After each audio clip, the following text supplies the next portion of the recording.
Assalamualaikum dan salam sejahtera. Saya Huru Yumi Yasmin, wartawan TV PSS SK Asam Jawa, melaporkan secara langsung dari tapak pameran mini zoo yang sedang berlangsung di sekolah kita yang tercinta.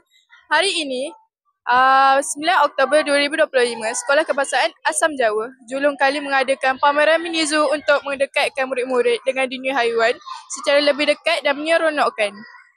Antara haiwan yang dibawa khas ke sekolah termasuk ular, iguana, anak kambing, musang dan sebagainya. Murid-murid bukan sahaja dapat melihat, malah berpeluang menyentuh serta mempelajari tentang habitat pemakanan dan ciri-ciri unik setiap haiwan. Menurut Guru Besar Puan Nur Farihan binti Ahmad Fuad, program ini adalah sebahagian daripada usaha memperkasa pendidikan luar bilik darjah dan membentuk sifat kasih sayang terhadap haiwan dalam kalangan murid. Saya rasa seronok pergi zoo mini tadi. Ada ular, ada iguana, musang dan macam-macam lagi. I feel very excited because I got to see various animals such as snakes, iguana, civets and many others. This program should be continued every month.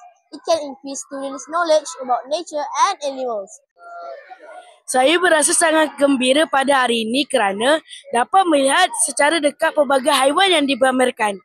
This program is very good because it has a deep impact on student knowledge about animals. Syukur kehadrat ilahi kerana saya berpeluang melihat secara dekat haiwan-haiwan seperti ular Sawa, berbagai spesies ular dan juga beberapa jenis haiwan lagi. Saya sangat gembira. Saya sangat gembira memegang ular batik ni. Agak geli tapi gembira. Saya sangat gembira pada hari ini kerana dapat melihat secara dekat pelbagai haiwan yang dipamerkan. Ini pertama kali saya melihat iguana depan mata dan dapat pegang juga. Selama ini hanya dapat melihat di TV dan gambar sahaja. Ya, saya sangat gembira pada hari ini. Saya harap akan datang bawa haiwan seperti beruang, harimau dan gajah ke pameran zoo di sekolah.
Ucapkan kepada semua guru, ibu bapa dan warga sekolah yang menjayakan program ini.